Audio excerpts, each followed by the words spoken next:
Hey everyone, quick disclaimer here. I just wanted to quickly mention that this Sketchboard Pro was not provided to me free of charge. I paid for it by myself with my own money, albeit in the Kickstarter, which was a little bit less than what you'll have to pay for it now. And they are seeing the video at the first time, just like you. They don't even know I'm making this video. So with all that being said, this video is my own opinions, and you can trust good old Ergo Josh. All right, peace. Hey everyone, this is Ergo Josh, and we finally have the Sketchboard Pro in-house to review. I actually have been spending the past couple days using it so that I could actually tell you guys what I think and if you should buy it. And without further ado, let's go ahead and put my iPad in a safe place while I show you guys the box actually. So just wanted to quickly show you the box that it comes in. It's pretty large because it has to fit the entire thing. This is pretty much to scale, this diagram here. Sketchboard Pro for iPad artists by Braintree House, LLC. And if we look at the back, it has this really cute like bear print material on it. You get a close up there. And it's actually the same thing on the inside here, but this really cool like black and white material. It's got this to protect it from scratches, and then it's also came with some foam to protect the corners of the sketchboard itself.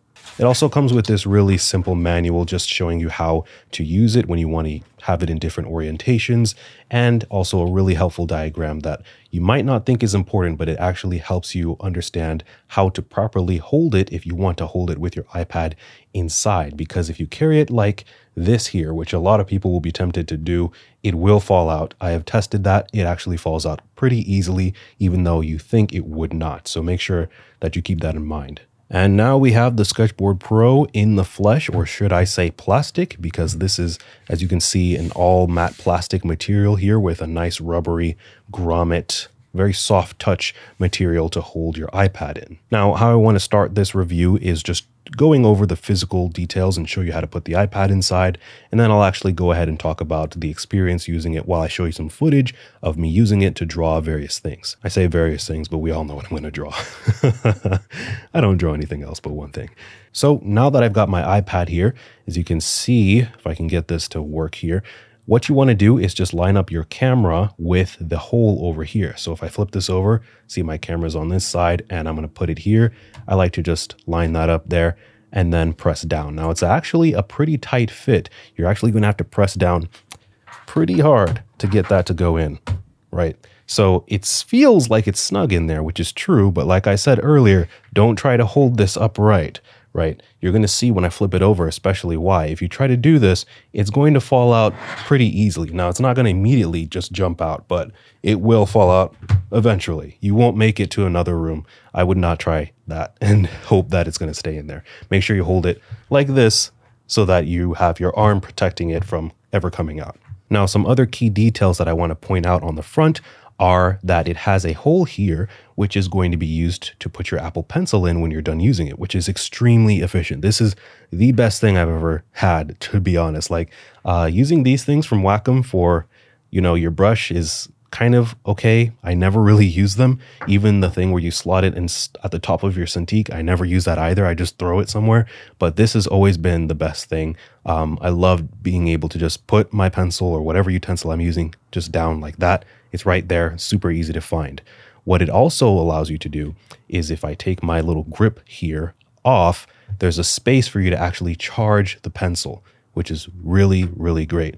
As you can see there, it started charging and it fits there perfectly. They've got an opening for you to be able to take that out, as well as this opening for you to be able to grab your iPad along with just to turn off and turn on the iPad itself, along with ability to access the volume. So this little thing right here is a little port space so that you can plug in your USB-C cable to charge your iPad while it's in here, which is really, really cool. And I'm going to show you how that looks in a minute. It looks great. But before that, I want to show you guys the back, because that's actually going to show you how you actually fit that cable in there. But of course, to be safe, let's go ahead and remove the iPad from the little holder here. And all you have to do is really pry it up from that corner and it comes right out. Now I'm going to go ahead and flip it over, and we can get a look at the back of the Sketchboard Pro. So you can see it's, again, this consistent matte, kind of like glossy finish now on the back, which I do appreciate. And you've got these 4 rubber legs, and you might be wondering why it needs 4, but they've actually planned a lot of really cool configurations for you to be able to use while you're using this properly. It also has these 4 little bumpers here so that you can have it flat on a surface and not really have to worry about it, you know, rocking or sliding. So they've really thought of every single way you could use this, and it's got protection from every single angle. Now, flipping it back around, you can see part of why I recommend you follow the instructions to hold it properly. I might be saying it a lot as if I've already broken an iPad, but I want to warn you guys, this space is open right here, which I'm not sure exactly what the decision was for that. There's a ton of reasons. Maybe it could help with cooling, but this is going to allow you to easily knock your iPad back out. Personally, I would have liked there to be a full place here, because what I actually like to do, I like to actually get some Velcro. I actually have some right here. And so there's some sticky side Velcro. This is something I use a lot in my studio. And I'll actually put this on the back of my iPad and get the corresponding side.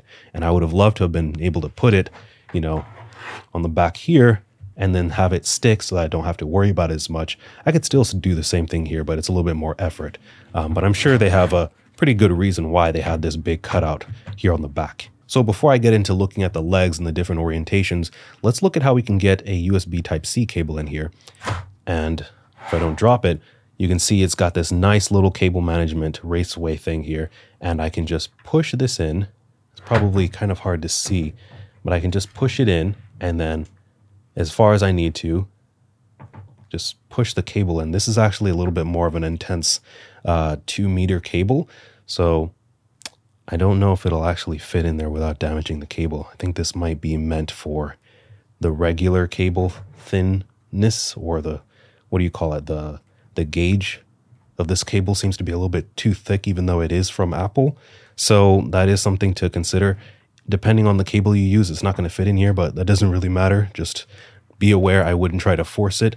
And if I flip it over here, you can see it comes right out. And then if I grab my iPad like this, let's put it back in. Actually, what you're going to want to do, you're going to want to just have your iPad like this, pull it out a little bit more, go ahead and plug it in like that, then push it this way. So instead of installing it the way I did before, you're going to install it from the bottom and then just push in like that, and it's seamless. It's flush. Perfect, right? And that little raceway issue isn't really noticeable at all, because it's just going to sit there and it's going to work great. And just so you guys believe me, I'm going to go ahead and plug this in so that you guys can see that it actually does charge. There we go. And now it's charging. So this is a great opportunity to take a look at how the different orientations work. So I'm going to have to remember how to work this thing. Actually, before I do that, I'm just going to go ahead and flip it over again. Keep in mind that my iPad is here. And I want to show you guys actually how these feet look. So they basically just swivel out like that, and they kind of lock in place. So I'm going to try and do it slower. Like that. So you see they kind of lock in place there. And you can actually open them all up, and it will just be this really big, you know, kind of like tent you can rest your iPad on. So if I rotate it again, you can see it sits here. Now, one thing that might seem concerning is it wobbles, right? It wobbles quite a bit here. It's not really a problem, because you're not going to ever use your iPad like this, like just sitting higher up on the table. But it is something to keep in mind. You know, it's not going to be a rock solid. So how are you supposed to use this? Well, obviously, the best way is to just close the 2 legs on this side closest to you, and then go ahead and leave those out. And then here we go. We have the main way that I know most people are going to be using this thing, and how I'm going to be using this thing. And it's good. It's pretty you know, solid. However, keep in mind, again, these feet are not exactly going to be the strongest thing. So if I lift this up and I leave it down, watch closely at the distance at the bottom of the screen here. It's going to slide a little bit, right? My table's not slick. It's got a little bit of roughness to it, but if I press down even more, you can see the legs at the back kind of bend backwards a little bit. Let me actually turn this on. It's going to cause a lot of hunting if I don't take care of it now. If this seems concerning to you, I wouldn't be too concerned. Just know that I would not put a lot of weight on top here. Now, it's not like it's flimsy. If I move my microphone into the frame here a little bit, I can completely rest my torso on it. It's fine. Like, my elbows are on this thing and I feel really, really well supported. I don't feel like it's going to break, but a lot of weight directly here, I wouldn't do that, right? I can push it and you can see it flex a little bit. So just keep that in mind. And as for the angle, this feels great. This is perfect for me. Like, I have lighting on here. It doesn't cause too much glare and it's, great for me. What I usually use, just for reference, is this right here. I usually use this thing for my stand. And as you can see here, it's pretty beat up and messy, but it works. It really does the job. And I can change the angles here. And that's the angle I typically like to have it at, which is really similar to what this is. Now, what you can also do is flip the other legs at this side right here. So these two you can flip out so that you can use it in portrait mode. So I'm going to go ahead and pull those two out, just memorizing where they are. And then I can just lie this down here. So this is where, this kind of cable management thing at the bottom, let me show you that, kind of does matter. But again, if you have a thicker cable, I don't know if I'd worry too much about it. If you want to, you can probably find something to prop up, because if you do want to rest your hands on this or your shoulders on this, you could become a little bit concerned about the health of this cable there. So keep that in mind if you have a thicker cable. But one thing that you will notice is that if you're drawing, these holes are going to be a little bit in your way as you're drawing. So just, as I was made aware that you don't have to just suffer like that. All you have to do is turn it around, because the cool thing about the iPad Pro is that it rotates its screen. As you can see, it just did right there. So all you have to do to fix both of those problems I addressed is that. And now your cable's going out the top and you're good to go, right? So that solution works out and all of those cons are pretty much negated. And I have the freedom to move my hand on here without having to worry about the glide being ruined by these holes. And of course, the main purpose of this is so that people who are left-handed can find just as much use out of the Sketchboard Pro as people who are right-handed. Now, another thing I want to actually show you guys is that some people have been worried about the sound and how the sound might sound when it's actually in the Sketchboard Pro. So I'm going to go ahead and put it in its, as I'm going to call it, neutral orientation here. And let's test that out for ourselves. I have some music that is in my Twitch playlist here on iTunes that hopefully won't get copyright claimed. So I'm going to go ahead and move the microphone, play some music here, and then I'm going to take it out of the Sketchboard Pro, and hopefully you guys can judge whether or not the sound is affected by being in such a tight enclosure like this.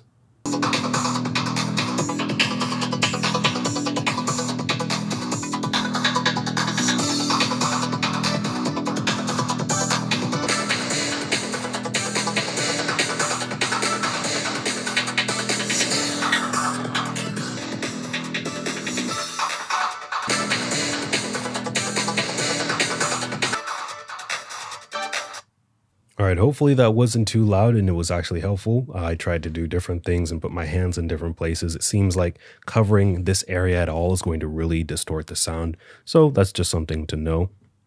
Now, for those of you who are like me and who have paper-like screen protectors or any type of screen protector, this doesn't seem like it's really going to affect it too much, especially if you can apply your screen protector better than me. I always seem to somehow have bubbles in it, although this is like the best way I've ever put it on. I think the first time I put my paper-like on, it worked great, and I've never been able to do it that well again. So unfortunately, that's just a personal issue, but as far as anyone else is concerned, it doesn't really interact with the edges like that. And so you're not going to have to worry about your screen protector being a problem. It's just going to be able to sit on top of the screen just fine. Another thing that I did consider that I can't really test is if you have had your iPad for a long time, it may or may not be a little bit more challenging to get it to fit in here, because as we have seen with my first iPad, I believe I do have footage of that on my channel somewhere. If you have had your iPad for a long time, it will eventually bend in the middle. So let's actually see that here. I don't know if it will come up on camera, but every iPad Pro, at least, I don't believe it's the case for the 17th gen, or sorry, the 2017 version. But if you've had your iPad for a while, you will notice a bend in the middle if you have these thin 2018, 2020 versions. Don't think mine is bending too much yet, but that could be something, just to keep in mind. But I think, I don't know if anyone's will be that serious enough for it to actually not fit into the Sketchboard Pro. So now I just want to go ahead and talk about this thing while you guys watch the footage of me using it and tell you guys what I think. I really think this is a great device. I would recommend it to everyone. I think that a lot of the things I do review are unfortunately not perfect for everyone, but I really think this is especially helpful because it helps you with your ergonomics. It's better to be drawing on an elevated surface for your arms and your eyes. Drawing on a flat surface and hunching over and trying to look down so that you can get a really correct perpendicular view is not really good for your neck and back. The main selling point for a device like this is to be able to use the full screen of your iPad Pro. So I'm actually going to show you how that works right now. So I'm going to take this canvas here and I'm just going to hide what I've drawn and make a new layer so that you can see it. So what happens is when I draw on this, you can see I'm just drawing on it like normal, but I can draw on here and look at where my hand is. It's resting on top of the surface of this thing. That's really nice. So if you want to, you can actually use this thing like a sheet of paper, like a sketchbook, and just draw, never zoom in, and just feel free to use the entire surface. If I didn't have this Sketchboard Pro, guess what my hand would be doing if I'm drawing on here? I would be hovering it in the air and my stability would be greatly lessened. I would not be able to make the same quality of strokes as I can with my hand being able to rest and being able to use my elbow on my chair rest or being able to use my wrist to be able to hold as a pivot point. This makes it feel like it's a Cintiq. It makes you feel like you have a bigger screen than you're actually using, because on my Cintiq, I found that I use only about this much space, right? I never really go to the corners, and the same thing happens here on an iPad. You're going to use that same amount of space because your hand is going to be on the screen that you paid so much money for to be able to draw on. This is why Cintiqs usually have 2 inches, 1.5 inches on the bottom and the sides of the device, because it's really critical to be able to push your hand down a little bit further so that you can use more of the screen real estate that you paid for. The other great thing about this is that it's really seamless transition. This feels great. Ideally, I would have loved for this material to be somehow closer to the iPad Pro. This material feels great to slide on. It has a really nice resistance. This, I feel like, can get clammy and sweaty after a while.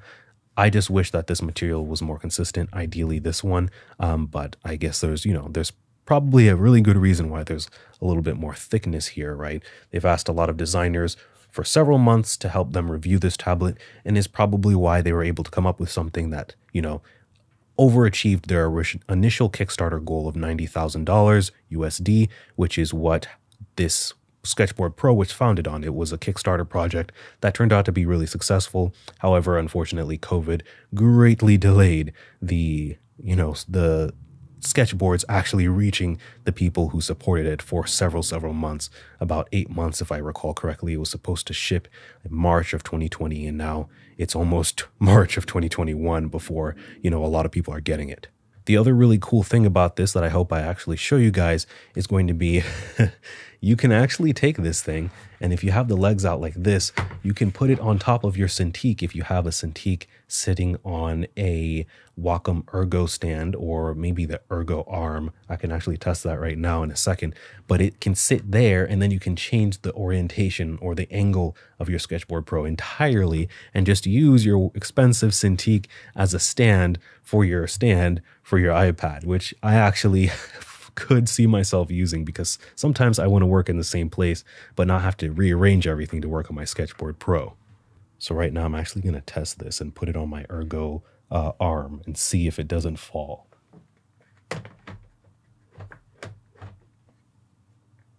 Yeah, all right. So I put it on top of my Cintiq that's on my Ergo arm, and it didn't sag, not even 1 centimeter. So if you want to, you can rest it on top of your Cintiq. It's covered in rubber on the back, and you can actually use it, your Cintiq, as a stand. So I find that cool. I think that could be useful for some people, because it could, I do see myself doing that. So that's something to keep in mind again. Now, as you all have noticed, I probably should have said this in the beginning. I'll just put it on the screen somewhere. This thing is $120 for the iPad 12.9 inch 4th gen little holder here, but I don't really know if that affects the price. But for this model, it's about $120. I paid less for it since I paid for the Kickstarter price. Is it worth it? I think if ergonomics is important to you, it is worth it. However, just strictly going by the materials and the design, I have a hard time seeing, you know, the justification for that. I feel like the price could be a little bit lower. The material and the transitions are not that premium. It's a very consistent material where it needs to be. However, you know, especially when I was looking at the packaging that it came in, it's like, this thing could have been damaged a lot. Thankfully, it's not that heavy. Looking at the back again, it's like, I don't really feel $100 plus product, but it is worth the money if this device is worth it to you. It definitely is not below what it needs to be for what it does. However, I will be really looking forward to seeing how this looks in people's hands after the next, 6 months, how this thing is going to hold up. And especially when they release a second version of this, they really should. I think there are a lot of things they can do to really make this even better, like a super really well-refined product. And I'm sure they've already been working on that. But yeah, is it worth the money? I'd say yes, if you need it, but I think the price could be lower, and I could definitely see them having some sales in the future. One thing I also forgot to mention is that you can use it with the bottom feet pulled out, and it actually just works as like a conference call, like video viewer thing. So you can just look at it like this, and it's actually pretty cool to just preview your artwork. And if you really want to get like painterly with it, I know I've seen like Gabrielle Bricky use like a brush on her iPad somehow. I have no idea how that works, but if you have that thing, I think this would be a great way to use it. So that's going to be it for me today, everyone. Thank you so much for watching. Stay tuned for the next video or live stream. Keep drawing, stay positive, and I'll see you in the next one. Peace.